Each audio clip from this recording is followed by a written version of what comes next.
प्रश्न मेरे मन में कौंध रहा है। यति माँ, ये बताइए, ये जो पूजा स्थल विधेयक है जी। जो स्टैंड कर रहा है, आप वकील भी हैं इसलिए आप और बेहतर उस पर बता पाएंगी, इसके जो अभी आ रहे हैं मोइन साहब भी कह रहे थे कि भाई आप ये सब कराना क्यों चाहते जब पूजा स्थल विधेयक लागू है। नहीं, लेकिन पूजा का अधिकार 1947 से पहले का है ना। पूजा तो हम करते रहे, बाद में तुष्टीकरण की राजनीति के तहत हमारी पूजा बंद कर दी गई, तो उसी पूजा के अधिकार को क्या इस विधेयक के माध्यम से कंटिन्यू नहीं कराया जाना चाहिए?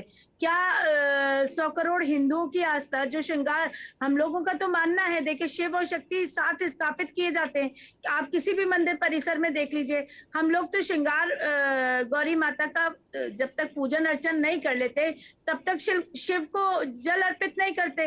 तो ये जो हमें जिस तरीके से जबरन बाधित कर दिया गया, आज हम न्यायालय से मांग कर रहे हैं कि आप उसका अधिकार हमें दे दीजिए। हमने कब कहा कि हम मस्जिद तोड़ देंगे, लेकिन ये भय व्याप्त इन लोगों में है। और देखिए, मैं कौशल जी की बात से सहमत हूँ। पेज नंबर 2 में जिस तरीके से उन्होंने कहा है कि मुझे डर लग रहा है, मेरे परिवार को डर लग रहा है, मेरी पत्नी बार बार मुझे फोन करती हैं, तो ये डर क्यों व्याप्त किया जा रहा है? ये वही जो लोग संविधान की शपथ खाते हैं, जो लोग संविधान में विश्वास जताते हैं, वो लोग लगातार ये कह रहे हैं कि हम सर्वे नहीं होने देंगे, हम न्यायालय को नहीं मांगेंगे। जब शाहीन बाग में खड़े हुए थे तो संविधान की कॉपी लेके खड़े हुए थे। आज उसी संविधान के तहत एक न्यायालय, अगर आप उसके फैसले से संतुष्ट नहीं है तो ऊपर की सभी अदालतें खुली हुई है। एक मिनट रुकिए मोइन साहब, जो बात यति माँ कह रही है वो कह रहे हैं कि भाई आप शाहीन बाग में अदालत की मानोगे, कॉन्स्टिट्यूशन की मानोगे, कानून की मानोगे, यहाँ कह दोगे अदालत ने हमको नहीं सुना, हम अदालत की नहीं सुनते। बनारस में मैं मोहतरमा यति माँ जी जो यहाँ पर मौजूद हैं, उनके सामने ये कहना चाहूंगा कि विश्वनाथ मंदिर परिषद के पूर्व अध्यक्ष हैं आचार्य अशोक द्विवेदी जी, उन्होंने ये कहा था श्रृंगार गौरी के संदर्भ में, अभी यति माँ जी कह रही थी श्रृंगार गौरी को वो किसी अन्य स्थान पर मानते हैं। पंडित कुबेरनाथ शुक्ल जी अपनी किताब, मसला ये नहीं है महाराज। मोइन पठान साहब, एक मिनट एक चीज मैं कह दूं, फिर आप बोलिए। यति माँ एक मिनट लेट मी कंप्लीट। 1990 तक, 91 तक बल्कि श्रृंगार गौरी की रोज पूजा हो रही थी। पूजा स्थल विधेयक कहता है 15 अगस्त 1947 को जो हो रहा था वही कंटिन्यू करेगा, उसमें अंतर नहीं ला सकता, इतनी बात कहता है। ठीक, की बात कर रहा तो वही तो वो कह रही है कि भाई कृष्ण जन्मभूमि में पूजा होती रही, वो मान रहे हैं, और श्रृंगार गौरी की पूजा होती रही, विश्वेश्वर महादेव की पूजा होती रही, उस कुंभ की पूजा होती रही, नंदी की पूजा होती रही। मोइन पठान साहब, कुबेरनाथ शुक्ल जी कह रहे हैं कि श्रृंगार गौरी ईशान स्थित अन्नपूर्णा मंदिर के पास है, जिस जगह ये बता रही है वहाँ श्रृंगार गौरी है ही नहीं। मोइन जी सुनिए, कौन क्या कह रहा है क्या नहीं कह रहा है उसको छोड़ दीजिए। अदालत में वाद दायर किया गया, पूजा का अधिकार मांगा गया, अदालत ने सर्वे का आदेश पारित किया। अगर वहां नहीं है तो हम मान लेंगे कि वहां नहीं है, लेकिन कम से कम सर्वे तो हो जाने देते। आप लोगों ने भीड़ इकट्ठी की। मैं अभी ये कहना चाह रहा था कि व्यवस्थापिका, कार्यपालिका और न्यायपालिका जो 3 अंग हैं, इसमें लेजिस्लेचर जो है जिस तरीके से देने लगा न्यायपालिका में दखल देने लगे। जिनको राष्ट्रपति शपथ दिलाए वो राज्यसभा के मेंबर बन जाते हैं। न्यायपालिका में दखल देता तो ताजमहल में आज जो फैसला आया वो नहीं आता, आज पिटीशन खारिज नहीं की जाती। 1936 में एक मुकदमा दायर हुआ था जो 1937 में ज्ञानव्यापी मस्जिद के पक्ष में तय हो चुका है। आज फटकार लगाई गई है और ये कहा है कि आप पढ़कर आइए, आप एविडेंस को कलेक्ट कीजिए, आप सर्वे कीजिए, कुछ स्टडी कीजिए, कुछ इन्वेस्टिगेशन कीजिए इन तत्यों को लेकर। अगर पंडित विशंबरनाथ पांडे जी का एक वाक्य सुनाऊं मैं आपको कहने के लिए, इसलिए पठान साहब आप ये इसलिए कह सकते हैं कि शाहबानों का पंडित विशंबरनाथ, न्यायालय ने एक आदेश दिया, उसे आपने विधायिका से बदलवा दिया, तो आपको ये आदत पड़ चुकी है, आप लोगों को ये आदत पड़ चुकी है कि सुविधा के अनुसार विधायिका का इस्तेमाल करेंगे, जब आपकी सुविधा होगी तो संविधान का इस्तेमाल करेंगे। 12,000 पन्नों का राम जन्मभूमि का जो फैसला आया वो आस्था के आधार पे है, केवल आस्था के आधार पे। अरे देश बटा आस्था के आधार पर ना, देश का बंटवारा आपने और हमने स्वीकार किया ना मिलकर, हमने बांट दिया ना एक देश के बीच लकीर खींची नहीं करना चाहिए था स्वीकार। जिस तरह से आज मंदिरों के लिए आंदोलन करे जा रहे हैं, उस वक्त देश को बचाने के लिए आंदोलन किया जा सकता था। हम कह रहे हैं, हम ये कह रहे हैं, क्यों नहीं लड़ेंगे, क्यों नहीं करेंगे? हम ये कह रहे हैं कि भारत को पुराने भारत की शक्ल में हम आज भी देखना चाहते हैं। बांग्लादेश और पाकिस्तान को मिला ये भारत, हम उसके अधिकार के लिए क्यों नहीं नहीं लड़ेंगे? नहीं, एक मिनट भाई रुकिए, एक मिनट रुकिए, दोनों रुकिए। जो बात मोइन पठान साहब ने कही मैं उससे पर अपनी असहमति जता दूं, फिर बहस को आगे ले चलूं ना। बाबा कोई कहे कि बांग्लादेश पाकिस्तान मिलाओ ना, हम भर पाए। दया करो प्रभु, दया करो मालिक, ना ना ना, रहम ना। भारत अपनी समस्याओं से निपट नहीं पा रहे, बांग्लादेश, नेपाल और दुनिया भर का और जोड़ लें पाकिस्तान ना जी। और वहां जो रह रहे हैं वो यहां आके और उत्पात मचाएंगे तो और समस्या पैदा हो जाएगी। इसलिए यही ठीक है, वो मसला अभी रहने दो भैया, इतने में हम नहीं समेट पा रहे, इतने में रोज बवाल मच रहा है। पाकिस्तान को और यहां मिला दो, अभी रोहिंग्या से निपट नहीं पा रहे, बांग्लादेश मिला दो, फिर तो पानी में बतासा घुल जाएगा भैया, फिर कौन किसकी पड़ताल करेगा? ना ना ना ना ना ना ना, रहीमन धागा प्रेम का मत तोड़ो चटकाए, और टूटे से फिर ना जुरे, जुरे गांठ पड़ जाए। गांठ, यहां तो गांठें पड़ गई। मैं ऐसे इल्यूजन में नहीं रहता, भ्रम में ना। मैं इतना शायर हूं और साहित्यकार हूं कि अच्छी अच्छी बातें कहूं कि गुलिस्ता हमारा और गंगा जमुना और क्या क्या है, सावित्री सरस्वती ना, ये सब नहीं। हमको मालूम है जन्नत की हकीकत क्या है मोइन साहब, दिल को बहलाने के लिए गालिब ख्याल अच्छा है।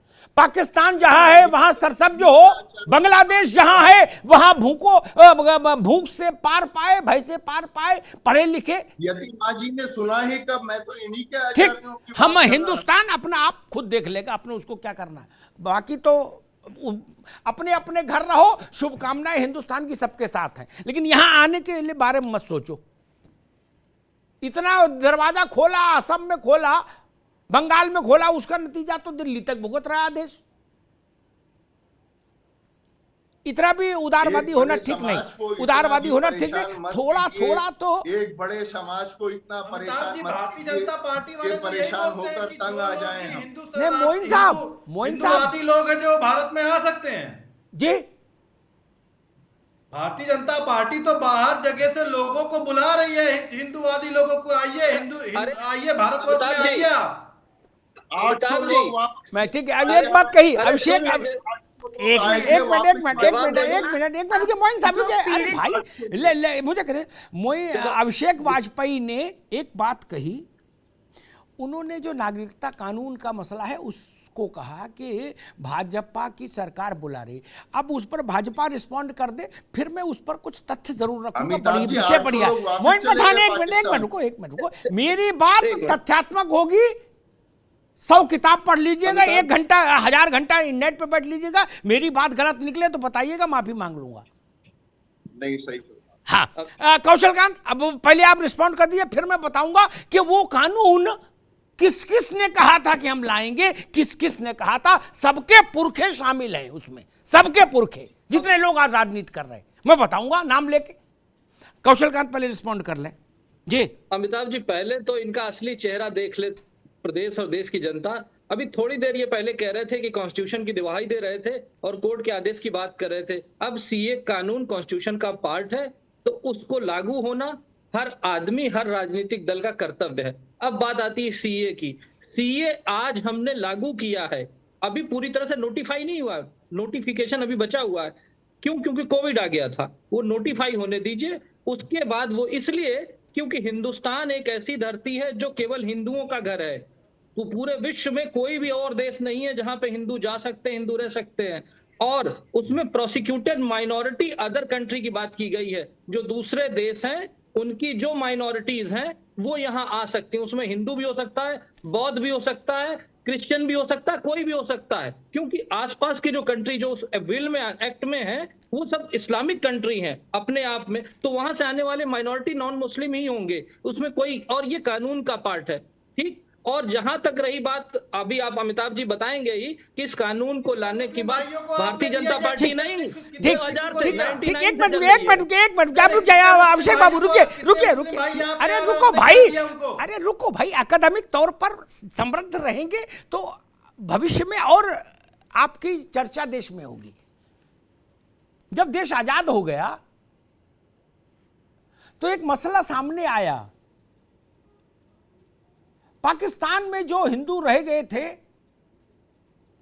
उन्होंने गांधी जी से ये गुजारिश की और ये पीड़ा जताई कि अगर कोई वक्त ऐसा आया कि हमारे साथ वहां जुल्म सितम हुआ तो हम कहां जाएंगे, जहर खाएंगे क्या। तो ये मैं नहीं कह रहा, ये इतिहास में दर्ज है, लिखत पढ़ा था मैं, क्योंकि गांधी जी कोई आदिकालीन तो है नहीं, गांधी जी के समय तक सब लिखना पढ़ना था ही, वो खुद ही लिखते थे इतना।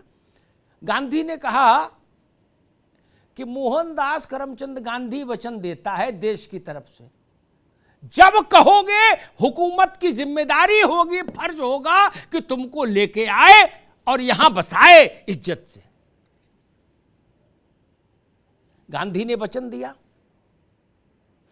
जवाहरलाल नेहरू ने यह वचन दिया, पहले प्रधानमंत्री, भारत के पहले गृह मंत्री सरदार वल्लभ भाई पटेल ने यह वचन दिया, डॉक्टर राजेंद्र प्रसाद ने यह वचन दिया, कांग्रेस वर्किंग कमेटी में यह बाकायदा लिखत पढ़त में प्रस्ताव पारित हुआ कि भारत का संप्रभु वादा है कि उसके लोग कहीं दुखी रहेंगे, इस विभाजन के कारण जो परिस्थिति बनी उसके चलते, तो हम उनको वापस लाएंगे।